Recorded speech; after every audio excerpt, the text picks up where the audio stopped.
I hate to break it to you, Jane, but I think you are the only one that feels this way. It's pretty easy for the rest of us. Don't tell me that.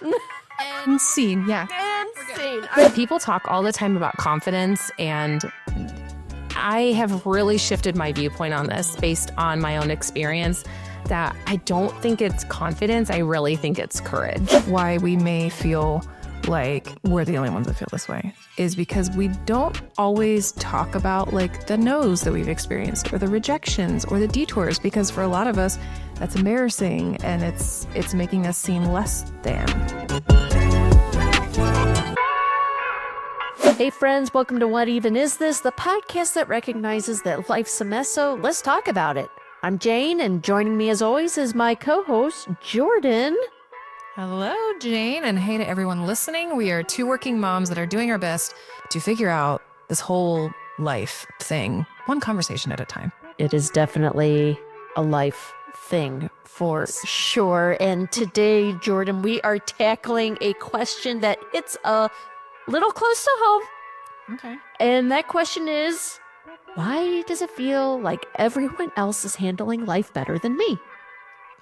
Can you relate? Yeah, that one's real. Yeah. Uh-huh.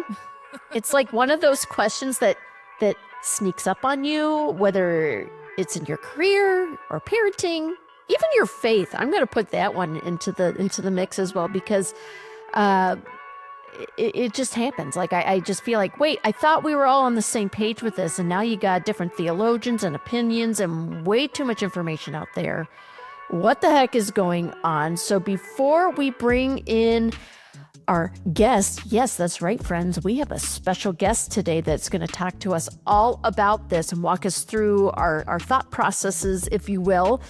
I'm curious, when you hear this question, Jordan, of like, why does it feel like everyone has it better, not better, like just why does everyone feel like they have it figured out? And I'm just back here like, hey, when was this memo sent out? Like, when was the meeting? I missed it. Yeah. How does this make you feel? Like, what are your thoughts when this comes up for you? What are you thinking? What is it? What's the phrase? Comparison is a thief of joy. Yes. So I think that's what I hear and feel first we're not supposed to be comparing ourselves. I mean, granted, we do it anyway, but like we're not, I'm going to make myself sound so old here, but like social media has made it that I feel like, we have this, unprecedented view into everyone's life that past generations did not. So I think that's probably a lot of it, is that we kind of like have all of a sudden this sometimes unfiltered access into other people's lives that you probably would not have had 20 years ago.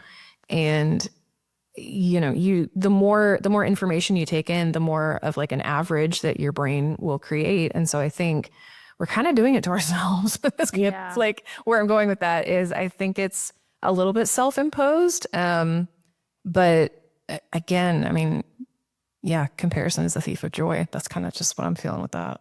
Yeah, I resonate with that. And it's a slippery slope. So social media and Pinterest doesn't really get me if Pinterest is still a thing. Like sometimes I scroll through that, but like Instagram for real, we know that what's being posted is a highlight reel. And also after you doom scroll a few hours, you kind of go, what am I doing with my life? Yeah. Why, oh, that was a good idea. Why didn't I think of that? Or, and it's just like you said, it steals our joy. And I just think we have this overabundance of information, like you stated, where it's just too much. And sometimes I feel so frazzled in my brain that I have to hide in the corner of my house in my bedroom and just kind of take a moment and kind of talk myself off the cliff. I don't know if you've ever seen the movie. Have you seen the movie Heavyweights? This is like millennial lore. It has like Ben Stiller and a bunch of the kids from the Mighty Ducks movies. It was kind of a Disney movie. Okay, well, Heavyweights, look it up for your next movie night. Okay, it's on Disney Plus. But there we go. Ben Stiller's amazing. It's one of my favorite movies of his. Take it for what it will. And he plays Tony Stark, who takes over this fat camp, really. And he, which parents send their kids to lose weight at this camp, but for years, the couple that owned it, the way it was structured was these kids really weren't losing weight. They were just there to have fun and make friends for the summer. Well, then Tony Stark, big corporate guy, comes in and buys the camp, and he's going to turn it into a fat, loss-making machine, and he puts these kids through hell for real at this camp, and they call it Camp Hell at one point. Anyway, there's a moment where they do weigh-ins, okay? And that nobody's losing weight. And in fact, some kids are gaining weight at this camp, and he's losing it. So Tony Stark is losing it. And he turns to this aside and he starts talking to himself. And he's like, how you doing, little Tony? Bad. Why are you feeling bad? He's like, because nobody's losing weight and it's not working out. And it's all my fault. And he goes, but it's not your fault. It's their fault. But it is my fault. No, it's not their fault. It's their fault. It's right. And he starts like blowing up. It is your fault. You're the reason for my problems. So I have moments like that where I'm like, hello, little Jane. How's it going? Yeah. How you feeling? I try not to go to that extreme like Tony Stark in the movie Heavyweights where I start blaming everybody else for my problems. But I do think we need to have moments where we put ourselves in timeout and just kind of go through, okay, why is this feeling bubbling up for me? And why do I feel this way? And why am I thinking like that? So I'm really excited. I'm really loving, Jordan, that we are going to be talking about this today. I think it's a very relatable question that we're all trying to navigate together because it's something we all wrestle with. And we really wanted to get some perspective from someone who helps people lead with confidence every single day. And yeah, so we have a special guest. You want to tee up who that is, Jordan? Yeah, of course. So our guest today is Kristin Bartholomew, and she is a business coach and a chief strategy officer who helps leaders go from overwhelmed to strategic and empowered. Yes, I love Kristin because she really truly is one of us. And she's a mom, she has a job, she's led teams of over 250 people. She's worked with Chick-fil-A franchises and mega churches and global mentorship communities. She brings both strategy and heart to the challenges of leadership and life. And she's also the host of the Mom Life Balance podcast, another podcast bestie for us, where she reminds moms to lean into the beautiful chaos of everyday life and sparks fresh ways of thinking through real, meaningful conversations. So, I mean, we couldn't think of a better person to help us unpack what's really behind that everyone else has it all together feeling that we all seem to be plagued with. Yes, exactly. So let's get to it, Jordan. Let's jump into our conversation with Kristin Bartholomew. Sounds good.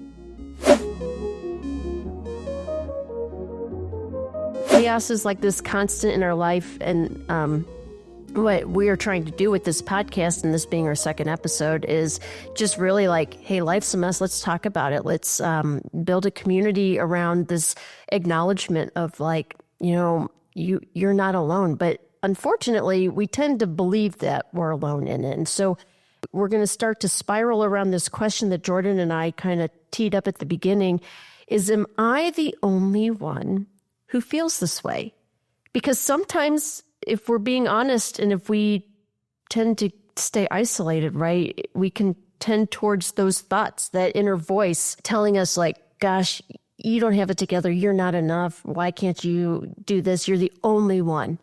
And what I have come to find as I interact with community, with close friends, with close coworkers, is that's simply not true. You've already started to get to know her, but we have a special guest in the studio today. She's someone who helps people hold all the pieces of their lives, their business, their motherhood, their goals, their grief, and make sense of it. So Kristin Bartholomew, thank you for coming on the show and hanging with us today. And I'm just going to toss this up for conversation to you, Kristin. Am I the only one that feels this way? Why do we feel this way? I mean, I hate to break it to you, Jane, but I think you are the only one that feels this way. It's pretty easy for the rest of us. Don't tell me that. And scene, yeah. And scene. I like that. So short. That was so. Thanks for coming on the show, guys. Yep. What even is this? Really? That's birthday. Oh man, gosh, like from my personal conversations to my professional ones, I run into this over and over again where, I haven't, there's not usually something I haven't heard yet at this point, whether it's people saying, oh man, I can't make a meeting because my daughter is, going to be home at that time. Like, well, bring her with, I have children too. If it's cool with you, it's cool with me, finding ways for us to navigate this. What even is this world? Because we are multifaceted people, women doing many, many different things, which is what led me to do what I do professionally in the first place. And yeah, so I think you hit the nail on the head is that, sometimes we get into this mindset that we're the only ones dealing with X, Y, or Z. And I think our natural tendency is to feel either maybe some shame around it or embarrassment around it. And so we try to cover it really, really well, like that stinky diaper that's coming up the back of the front pack. And in reality, what mom has not, like when I said that, neither of you were like, oh, that's disgusting, right? Maybe before you have kids, you think that, but once you've experienced it, everybody's been in that spot where you're like, crap, what am I going to do now? If we talked about it maybe a little bit more openly, and like this podcast is great because it gives that opportunity to do that. We recognize really quickly that we are not the only ones dealing with it. In fact, probably everybody's dealing with it. We're just not putting it on a billboard. Yes. So why is it then that we think that we're alone in it? Why do we think everyone's doing life better than us? What do you think's going on there, Kristin, when we start to go to that place? Well, I think we can go to like what a lot of people say, the social media, life, which is the fake, it's the highlight reels, I posted photos from a vacation we went on, which we had a beautiful, wonderful time on our vacation, but not every single moment was wonderful, There were times that I was having to jump into parent mode when I'm like, gosh, I'm on vacation. I would really love to not have to do this right now. Or, get that email that you weren't looking forward to getting about work where you're like, crap, now I have to somehow put this aside so I can enjoy my time. So I think that we do look at the highlight reels and get a little bit bamboozled, may I say, by them. And then maybe this is taboo to say, but I think some people do certain things better than others. And so, some people are able to manage like crazy schedules better than others, but then those people might do a much better job with making a homemade dinner than I can, right? Like I can manage a lot of the schedules pretty well and it doesn't faze me super badly, but I'm not making sourdough bread at night. Right? Like my kids have their favorite meal at McDonald's. Like, let's be real, So I think it's that we focus on the highlight reels, and then we also feel like, oh, we should be able to do everything really, really well, instead of recognizing, okay, what can I do really, really well, and then what are the areas where maybe I need a little extra support. Yeah, and I think that people, partly why we may feel like we're the only ones that feel this way, is because we don't always talk about like the no's that we've experienced or the rejections or the detours, because for a lot of us, that's embarrassing and it's making us seem less than. So, do you have an example maybe that you can share of that where you kind of started to realize like, oh, other people are having these detours, rejections, being told no? Like, do you have anything? Absolutely. Well, so, when I first started my business, that was probably the most common word I heard was no, right? Because as a new business owner, I had the experience in the workplace of what I did, but then actually selling that to clients is a completely new ball game. And I had a really, really wise mentor tell me, like, for every 7 no's is the yes. And I don't even know if it's 7 no's. It might be 20 no's. But once you start to appreciate those no's, because you realize you're getting closer to the yes, your whole mindset can shift. And you're realizing, okay, maybe rejection is protection in this instance, and giving us a space to step into, like, what does God want for us? Like, what is that open door for us that we do want to go through, versus kind of forcing ourselves through the door that we think we're supposed to be at. So I didn't really answer your question, because you asked me, where have I seen other people's no's and how has it impacted me. But I think the fact that we see people's success, it highlights the fact that they've gone through all the no's already, right? And we hear it from like, outspoken celebrities and some people really like to be vulnerable about that. But the truth is, I had no's this week that I was like really excited about. And I'm currently dealing with, okay, that didn't work out the way that I wanted it to work out. Like my first go-to now is, okay, what do I need to learn from that? What is the reason behind the no, and how can I learn from that and grow from it rather than letting it totally derail me? That's so interesting. I really like the rejection is protection thought. And I also think that needs to be unpacked a little bit here, because I don't know about you, I hate being rejected, period. And I know that's a fear or an obstacle that gets in my way whenever I want to step outside my comfort zone or try something new, or I'm discerning, is this the next right step? So like, could you unpack that a little more for us? Because I hear rejection is protection. I think that's a very interesting concept, and I hear what you're saying, but unpacking that a little bit, and maybe when has that been true in your life? If you have any real life examples, that'd be awesome. Yeah, for sure. Well, I think that looking at our lives and realizing that we're in the space that we're in now because of rejection, right? If we had gotten every single thing we wanted from day one, then we wouldn't be where we are, good or bad. And so, whether it is, I can think of big things like where you live, or what you did for a job, or what you didn't do for a job, down to like funny stuff like, if I had married Jonathan Taylor Thomas, like I really thought I was going to. He wrote me fan mail. No, I wrote him fan mail. Fan mail too. And I got the postcard back. Okay. And I thought it was for real. Me too. But like if JTT and I had ended up together, right? Like then I would have never met my husband and I wouldn't have my kids. And obviously that's a joke. But yes, the truth is, like, if we had gone through with the path, like you look at the rejections, whether it's relationally or jobs or school or all the house that you saw, oh my gosh, this house is perfect for me. And then you don't get the house. And then a week later, you're like, actually, this house is like way better. This is actually more of what we're looking for.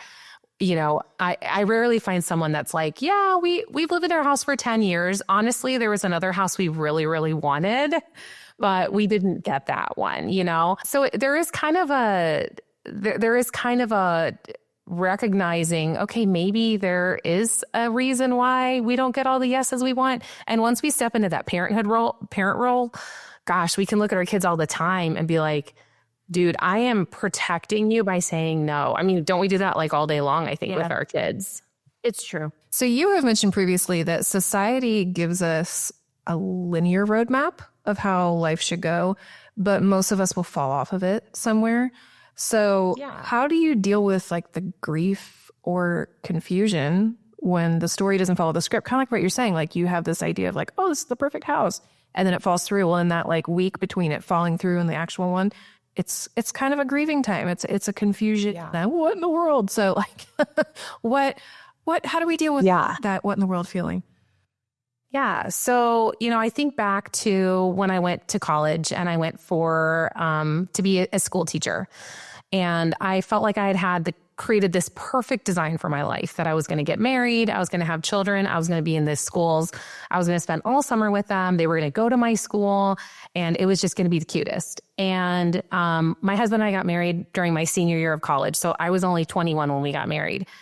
We got married during Christmas break, which I think is hilarious. And then we just winged it in. Let's why not? Why not? And then I went back in January and did my student teaching and graduated in May. And again, I felt like I have mastered the game of life. Like I have figured this out. I have the perfect career for the mom life balance that I'm looking for. And a year later found out that we were expecting our first baby. And that wasn't part of the trajectory, right? Like I was going to get settled in a school. It was going to be great. We were going to have a house and then we were going to start a family. And that's not what happened. That it happened much quicker than that. And right away it made me think, okay, this actually isn't what I want to do. right now. This isn't really how I want to do it because I want to be home with my daughter. And I want to figure out a way to be with her when she wakes up and when she naps and when she goes to sleep. And if I'm working in a school, that's not going to happen. And so if I had, I thought I had this perfect plan and realized there was actually a much better plan for me. I just couldn't see it yet.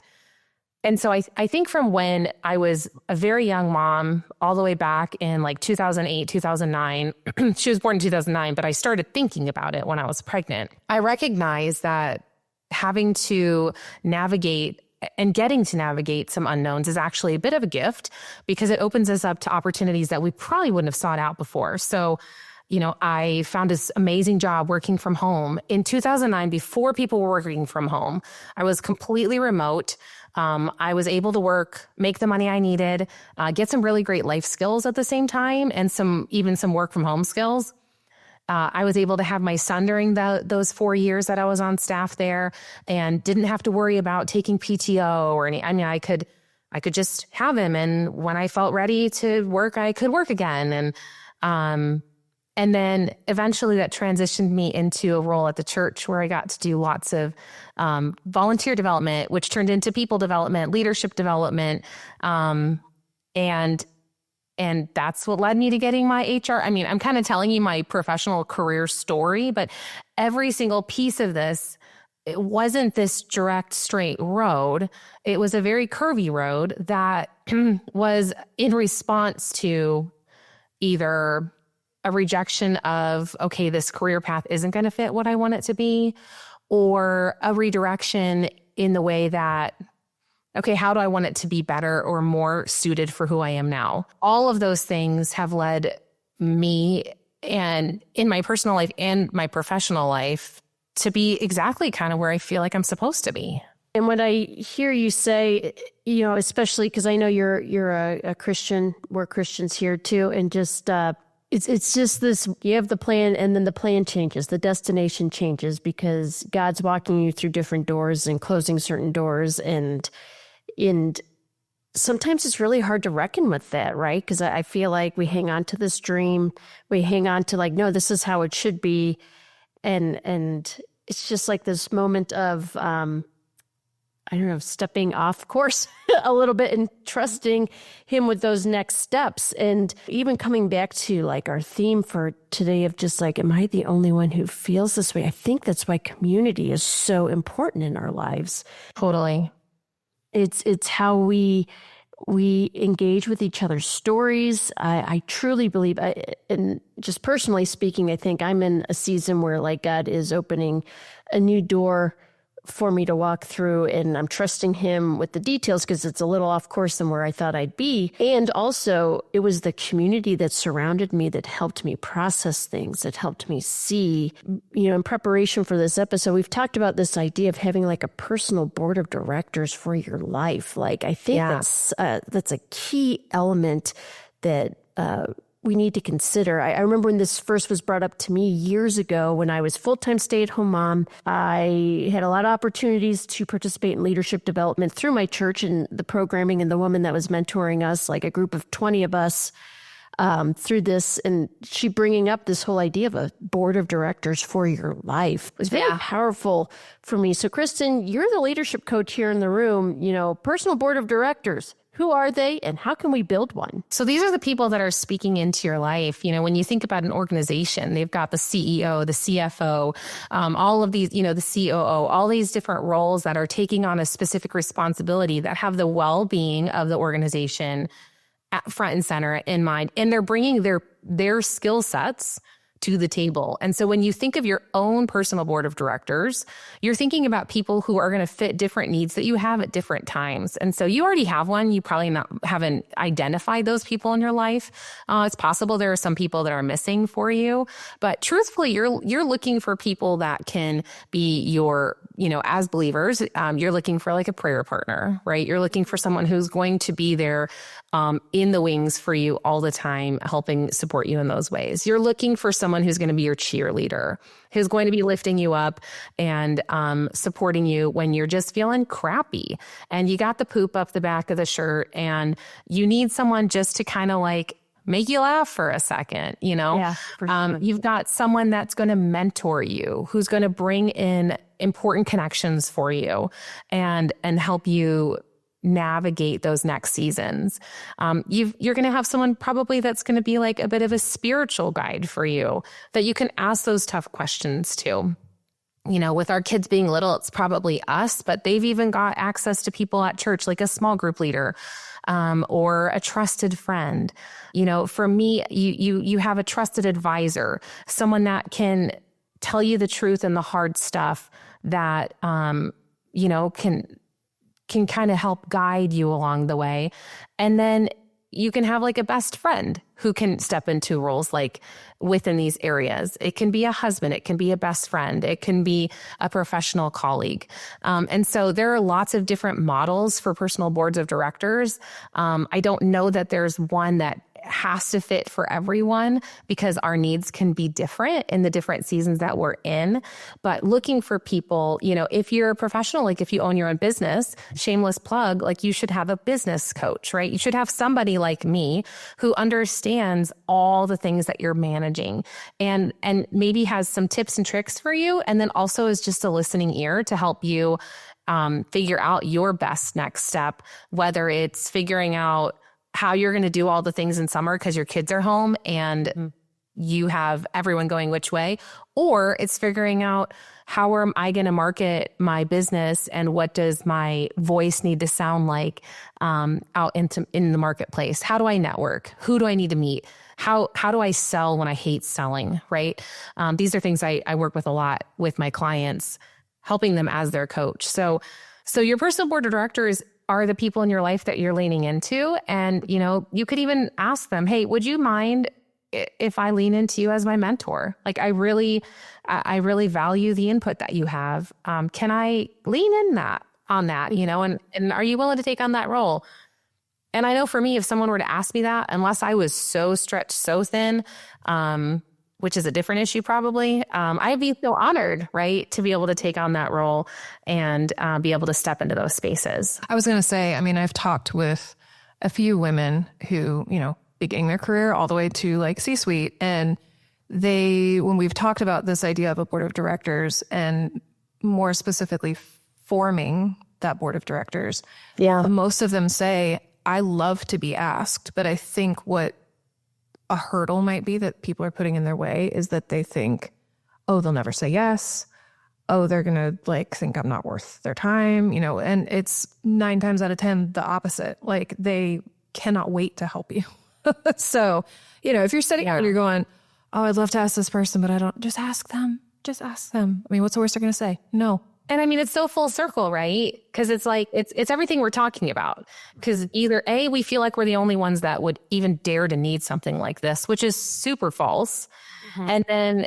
And then B, we're afraid of the rejection, which might actually be a really good thing for us because it might make us look at someone else we wouldn't have considered in the first place that might be just the right fit. So it kind of like is a full circle moment of everything we've talked about. Yeah. Yeah.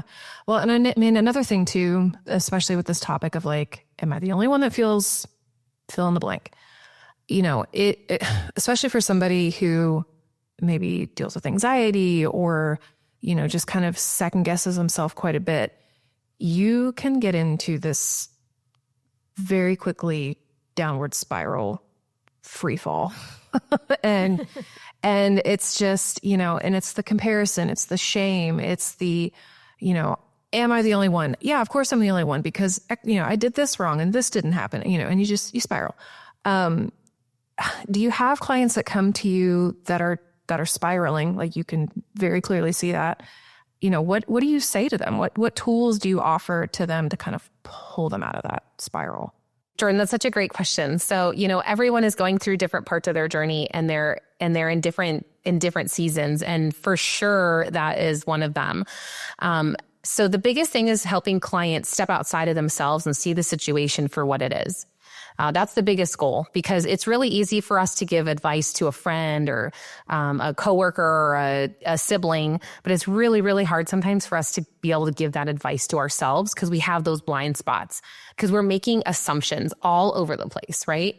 And so the first thing I have my clients do is I have them start to notice things that show up in their lives. So if they're saying, oh my gosh, I really want to get more involved, but I feel like I'm going to be rejected.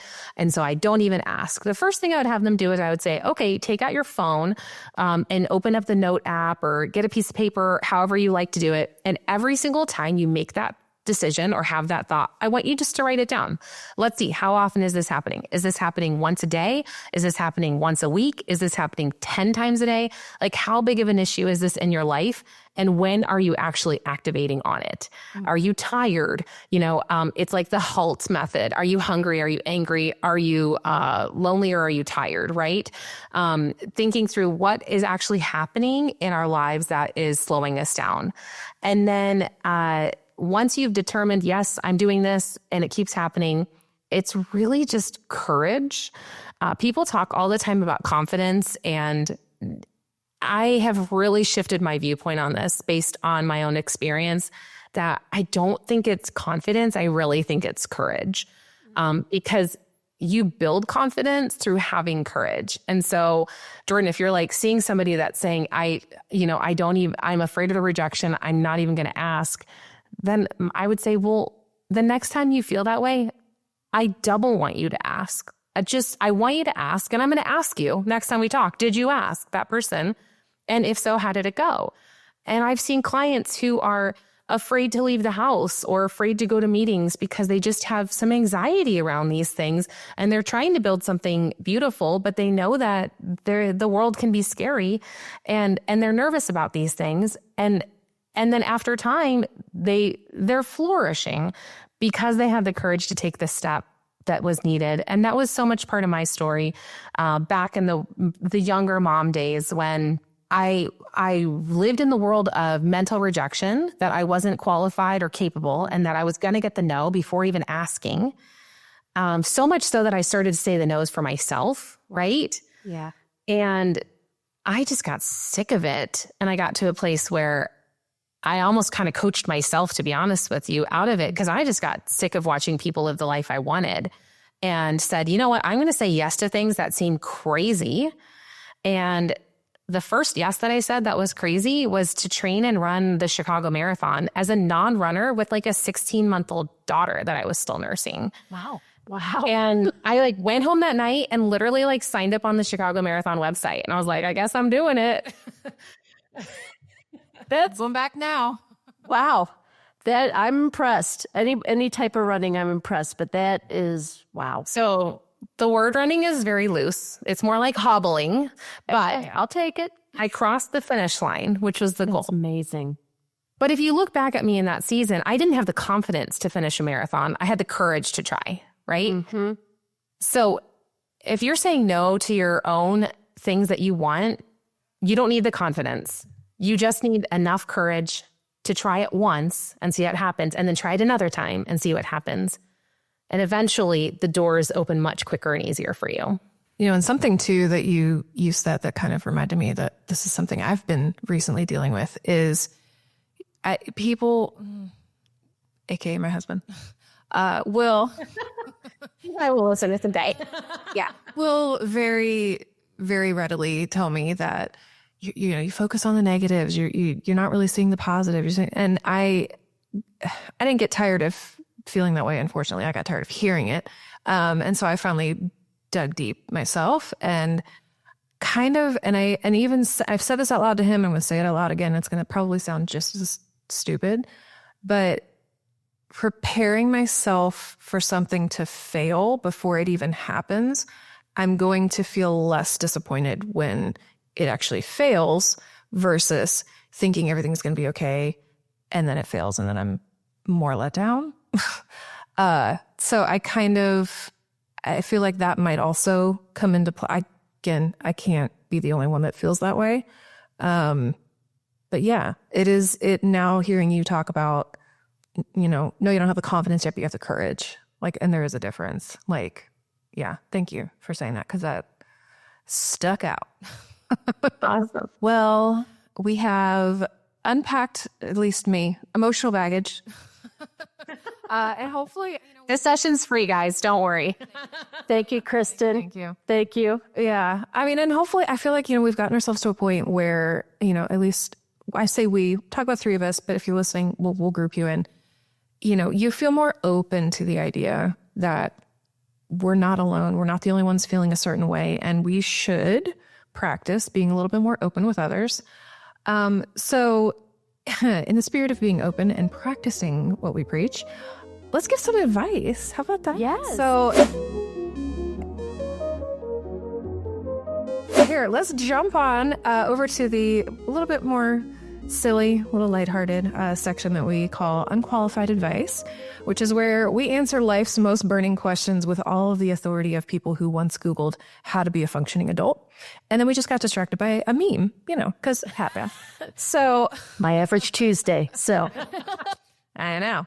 Well, and we, the future of this, we hope, is that we are including you, the listener. If you have something that you want some unqualified advice about, we're happy to give that. So we don't have those yet, obviously, because this is only episode 2. Frankly, it's your loss. Sorry. But don't worry. We came prepared with a few pressing dilemmas of our own. So Kristin, you are actually qualified. And the rest of us are just enthusiastic amateurs. So we're going to ask you, Jane and I are going to go back and forth a little bit. We're going to ask you these questions, just first thing that comes to mind. Blurt out. Okay. So number 1, what is the right ratio of I love my kids to I need 5 minutes alone without feeling guilt?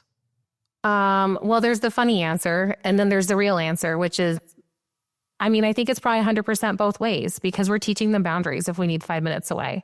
If we want them to be able to ask for their own space and have it not hurt us, then we need to show them that we can do the same thing. I know that's right. Mm-hmm. Well, Kristin, if I accidentally answer a work email at 10 p.m., is that dedication or just a slippery slope to burnout? What do you think? Well, what you can do is you can have it scheduled to send tomorrow morning at 9 a.m. and then nobody will ever know. Oh, that's a good tip. Hot tip. That is something I did learn this year a little bit, the beauty of that, because then I don't have to think about it anymore. It's gone. It's out of here and it's out there and it's ready to go. And it looks like I was just up early the next morning. Yeah, you look like an early riser. That's way better. Speaking from someone who works late at night, and I used to joke because my supervisor years ago was a really early riser, like a 5 a.m. I don't know what's wrong with those people, but I don't even know 5, 4, who even knows?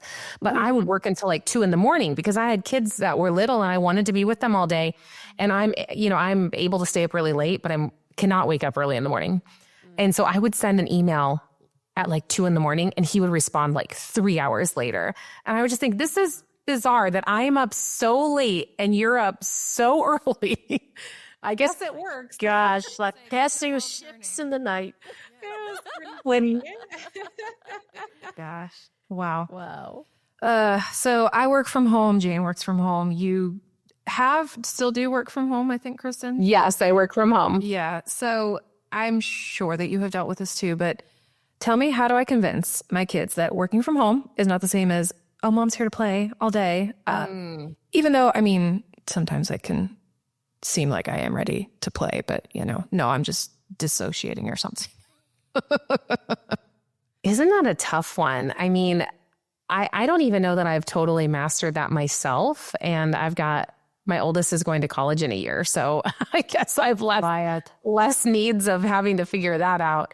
But that happens for sure with my younger one, especially where, and especially during the summer, isn't it tough? Because they want to go out and they want to go to the pool and they want to do all the fun things. And so do you. Yeah. But you also want to make the money to pay for those things and, serve your clients well and do all those things.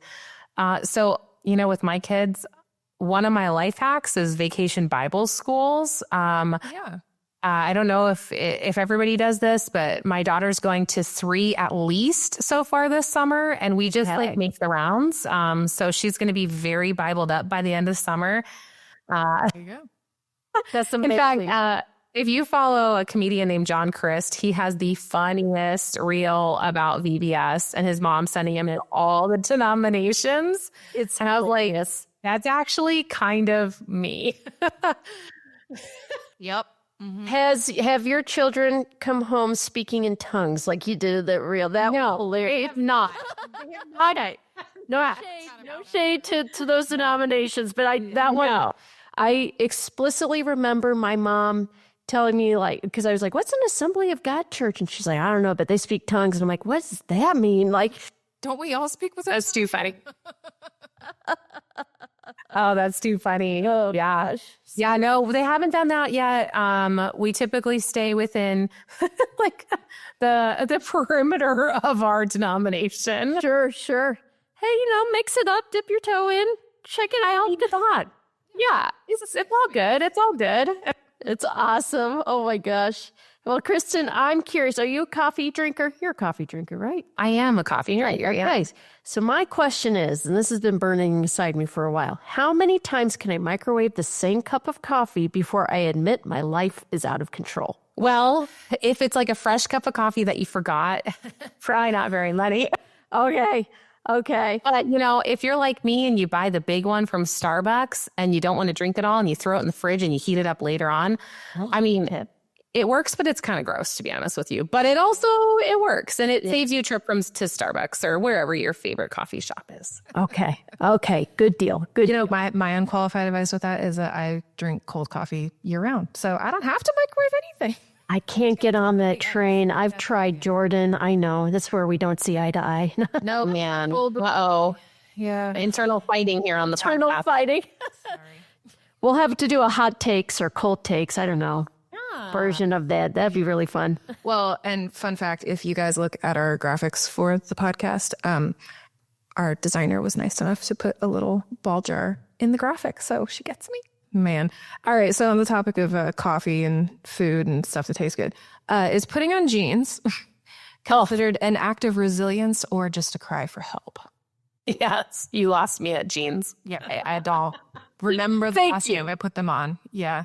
I mean, a jacket I like jean jackets. works for everything. And I feel like I don't have a shirt on in this. I do have a shirt on. Yes. It's just like, it's not even that well put. I don't even know what's happening. That's amazing. No, I try to avoid hard pants. I call them hard pants because I'm like, Yeah. yes, those are. I feel like they're a good litmus test. Like maybe every 6 months you're like, okay, do these still fit? Yes. And then you go on a little diet and you lose the little, and then they're back. And then you're like, okay, great. I don't have to worry about it again until the fall. Exactly. Well, I want to know if my kid's lunch is 80% goldfish and vibes, does that still count as nourishment? Because that's kind of like one of 5 foods my daughter will eat right now. And I have #mom guilt about it. And also, she won't eat anything else. Well, one of the most famous things that Jesus ate in the Bible was fishes. So I think you're good. Okay. I think you're good. Kristin, I feel like a special blessing has happened here right now. That's awesome. It's like it combines the loaves and the fishes in one. I think you're good. Oh, yeah. Go. That's so runny. We were talking about hard pants and the fact that we don't like them. So is it still taking like a Sabbath rest, or even let's just say a weekend rest? Like it's a Saturday rest, let's say. If I'm binge watching true crime in leggings with a heating pad on my back, is that still resting? I think so. Okay. Yeah, I think so. Okay. I mean, I don't watch true crime, but I would like to. I mean, I would like to do that. So yeah, that sounds good. We just had this conversation with somebody else, and that I think Jane might be second guessing hosting with me after I said that I relax to true crime. I don't know why, but it does. It's a good, turns off my brain. Don't act. Turns off your brain. We're gonna. I have concerns. See. Or it sounds like it turns on like a different part of her brain that you're not. I don't know. Yeah, that's why. I don't know. I can't. Yeah, exactly. I'm glad I live in Ohio. Yeah, that's bad. I mean, the distance is healthy here, I think. Yeah. Yes. Oh my goodness. Well, Kristin, you are you're a leadership coach, and I'm sure you help people with scheduling. And I have a curious pondering for you because I scheduled a mammogram and a dental cleaning on the same day. Is that productivity or punishment? What is your hot take? All I can do is imagine you doing them both at the same time. That would be awful. That's a lot of poking. Oh. Which is like, can they clean your teeth while you're standing up? I don't know. Maybe special tools, something. You know, I think sometimes it's like rip the Band-Aid off. Like just do all of it at once because now you don't have to think about it again. You go, you do the crap, and then you move on with your life for however long until you do the next one. So I think it's wise. Good choice, Jane. All right. Oh, thanks. Thanks, Kristin. I thought I was making good choices. Yeah. I knew it. All right. Speaking of good choices, at what point does waiting on the Lord just turn into procrastination with a spiritual veneer? Well, I mean, I think that God tells us to be patient, but he also expects us to activate on opportunities. And so, you know, like the kind of funny one that people use as an example a lot is like your future husband's not going to like bring a pizza to your door or deliver it to your door, right? Like so if you're waiting on like to meet your future husband, just sitting at home and thinking he's going to come to your house is probably not going to happen, right? And so there's this kind of balance of being patient and being active, which I think it probably spans almost every area of our lives, right? I think asking God about that and asking people that you trust to be really brutally honest with you of, am I procrastinating or am I truly being obedient? That's probably the what I would think that I'd want to do in my life. Makes me think about what areas maybe I, need to think about that in. So you're saying all those years I waited for Jonathan Taylor Thomas to come to my door. He didn't come, did he? He didn't come. He didn't do it. He sent me the postcard, but he never came. No. Biggest heartbreak of my life. I know. Well, Kristin, I have one final quandary for you. I canceled plans because I was tired, and then I scrolled Instagram for 3 hours. Do I need boundaries or do I just need a nap? Oof, yeah. You probably need a nap. Like, that's real. Yeah. But I tried to get the nap and then the dog poops on the floor. So now we're full circle and I can't. And before you know it, you're getting tooth cleaning and a mammogram. I got a lot going on in my life right now. Okay. There's a lot. That's okay. I gotta hire coaches like you. Yep. To help me through that all. Oh my goodness. Well, Kristin, thank you so much for joining us and proving once again that even leadership coaches have those what even is this moments. You brought the kind of wisdom that's equal parts helpful and comforting, and mostly because it reminded us all that chaos is basically a team sport. So seriously, thank you so much for coming on and hanging out with us today, sharing your stories, your wisdom, your advice, all the things. I just really appreciate the work that you're doing and just the voice that you are. We will be sure to point people towards your podcast. So working mamas out there, be sure to tune in. I mean, Kristin, do you want to plug your podcast at all? Sure. Yeah. I'm so my podcast is called the Mom Life Balance Podcast, where we just talk about all the things that women are balancing with work life, personal life, all the things in between. And I just like to tell the stories of women and kind of what they've experienced and what, we all have a story. Yeah. So I like to give a space to share it. No, that's so great. I've listened to a couple episodes and it's really fun. And you have a way of making people, especially working mamas, feel seen, and moms in general feel seen in what they do. So thanks so much again for coming on here, for not judging us too harshly. And while we fumbled through one awkward moment at a time. So thank you so much. It's been so great. You ladies are the best. Thank you so much for having me. Well, okay, deep breath, friends. Let's land this episode. Jordan, what is sticking with you today? I really loved when she talked about the board of directors concept. Yeah. And why you should bring stuff to the surface instead of internalizing, because nothing is ever going to get better when you internalize it. And, you know, in the, let's be honest, courageous act of bringing to someone like, hey, I kind of feel like maybe I'm the only one that feels like this. Is this true? One, I can tell you right now, you're probably going to find a lot of camaraderie with the people that you bring it to, because you're probably not the only one feeling like that. And, you know, in doing that and being vulnerable and sharing that, you're really just going to find yourself with a stronger community around you, because they know exactly what you're struggling with and what your, you know, potential internal downfalls, maybe. I don't know if that's the right phrase, but, you know, they know how to support you now that you have been brave and shared what you feel like you're struggling with. So I love that. I love the idea of having, you know, a board of directors, and just, I feel like probably the majority of what we will ever talk about on this podcast is going to come back to finding community and finding out that, you know, you're not the only one who's feeling a certain way. So that would be me. So Jane, what about you? I love that. You know, I love that you bring up bravery and courage, because my thing that it was really like a mindset shift or a change in perspective. But when we talked about having confidence, and Kristin was like, you know, I think it's more courage. Like confidence plays a part in how we approach these questions or life, or how we're trying to juggle it all, or we're being met with like a challenge that we don't maybe feel like we're equipped to face. But how she said you build confidence through the catalyst of courage, because it takes courage, right, to take that step. It takes courage to build community. Let's just be honest here, because community is filled with people, and I don't know about you, but people are a little messy, and that's why we started this podcast.